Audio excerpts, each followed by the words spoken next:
घेण्यात आलेले आहेत।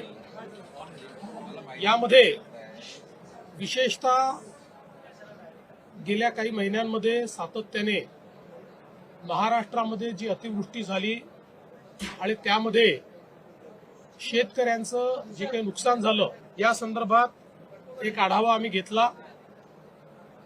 जवळपास 60 लाख हेक्टरचं नुकसान हे झाल्याचा प्राथमिक अंदाज आहे।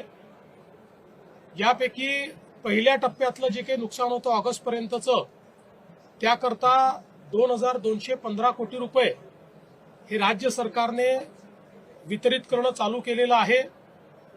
केवायसीचे जी काही अट होती ती शिथिल करून ॲग्रीस्टॅकच्या रेकॉर्ड प्रमाणेच हे पैसे देण्याचा आम्ही निर्णय घेतलेला आहे आणि त्या संदर्भातली कारवाई आम्ही सुरू केलेली आहे। असाही निर्णय करण्यात आलेला आहे की आता पुढच्या 2-3 दिवसात सगळ्या प्रकारची माहिती आमच्यापर्यंत पोहोचेल।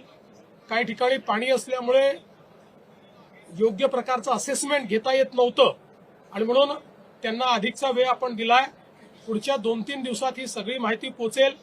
त्यानंतर शेतकऱ्यांना करावयाची मदत असेल, जी खरडून गेलेली जमीन आहे त्याच्याकरता करायची मदत असेल, विहिरींच्या संदर्भात करायची मदत असेल, घरांच्या संदर्भातली मदत असेल, तातडीची मदत जी आपण सुरू केली आहे त्या संदर्भातले निर्णय असतील, वेगवेगळ्या प्रकारे ज्या ज्या प्रकारचं नुकसान झालेलं आहे त्या सगळ्या नुकसानाच्या संदर्भात एक कॉम्प्रिहेन्सिव्ह पॉलिसी तयार करून आणि ही सगळी जी काही मदत आम्ही करणार आहोत ही पुढच्या आठवड्यामध्ये त्या संदर्भातली घोषणा आम्ही करू आणि शक्यतोवर आमचा प्रयत्न आहे की सगळी मदत ही शेतकऱ्यांना दिवाळीपूर्वी त्यांच्या खात्यामध्ये मिळाली पाहिजे अशा प्रकारचा प्रयत्न आम्ही करणार आहोत। तसाच निर्णय मंत्रिमंडळाने घेतलाय।